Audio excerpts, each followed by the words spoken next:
देखो हाँ, हमारे दिल के दौरान ही कुछ नहीं, हमारा खींच के आपके साथ है। तू क्या करो करे? आई ऑलवेज विथ यू बोल रही है। Always with you, always with me बोलो, हमारा साथ रहो ना भैया। हमारे साथ क्या प्रॉब्लम है आपको जो कि इनके साथ जाना चाहते हैं?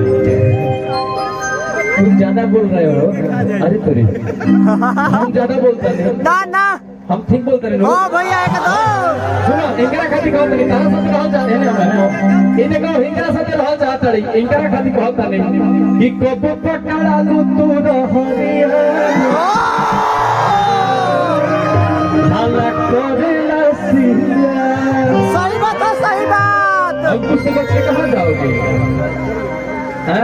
एगो और बात बा, अरे किए हो गोरी बढ़िया, सुनो अरे किए हो गोरी बढ़िया आ भाई बेकार के चिन्ह। सुनो हमारा नाम अंकुश है, हम चाहे जहां भी अंकुश लगा सकते हैं, मतलब रूप लगा सकते हैं। हमारा नाम भी राजा है बाबू।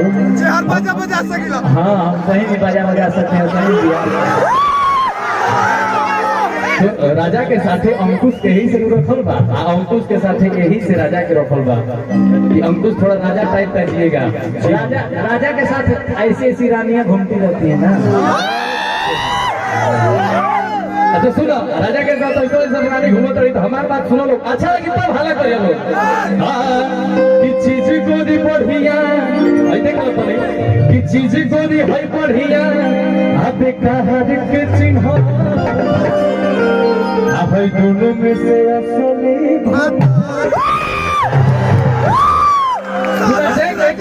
हमारा खाली बात ताली बजा दो लोग। एकदम एकदम भैया अभी तुरंत तो हमारा गति बजाई, क्या टेंशन बड़ा। तू क्या करबो कि चीजी गोरी है फाटल बरसार के चिन्ह, ये चीजी गोरी है पूर्वक गंवार के चिन्ह। यूट्यूब पर लोग देखी तो क्या कही कि अपने में झगड़ा करत रहे से वो लड़की के चक्कर में। एकरा कहते को बात बहुत तरीकों की मनी है। नजर ही नजर में आंख चार हो गई तोहरा मैना के तीर हमारा दिल के पार। नजर ही नजर में आंख चार हो गई तोहरा मैना के तीर हमारा दिल के पार हो गई। ये तो जिस्म हमारा हमेशा हमारी रही, लेकिन दिल से धड़कन भी निकल के तू हाथ हो गई।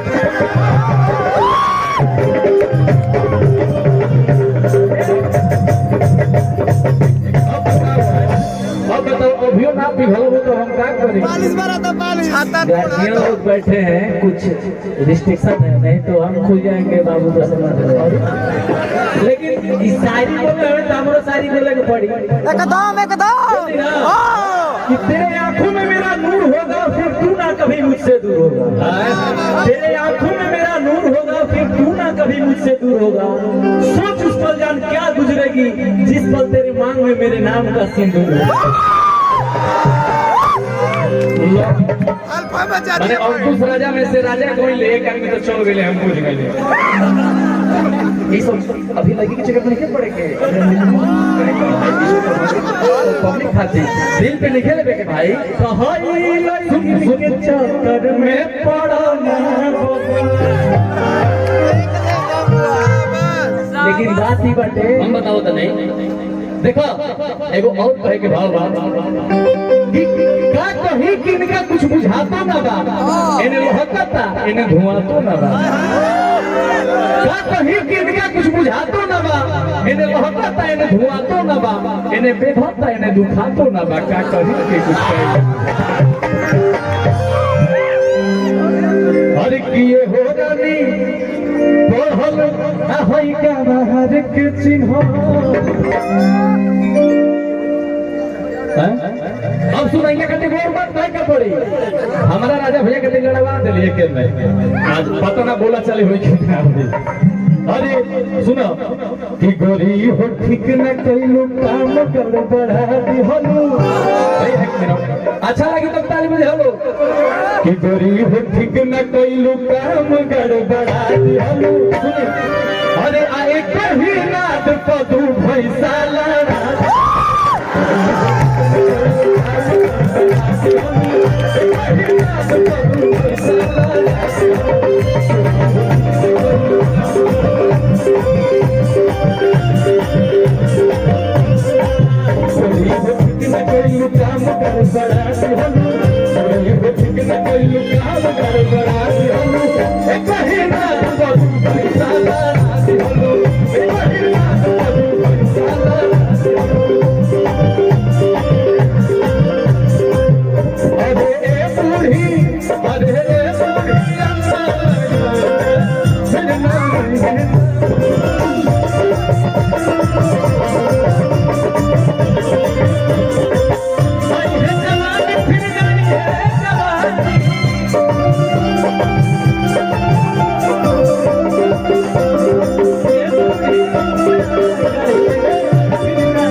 भैया एक मेरे को भाव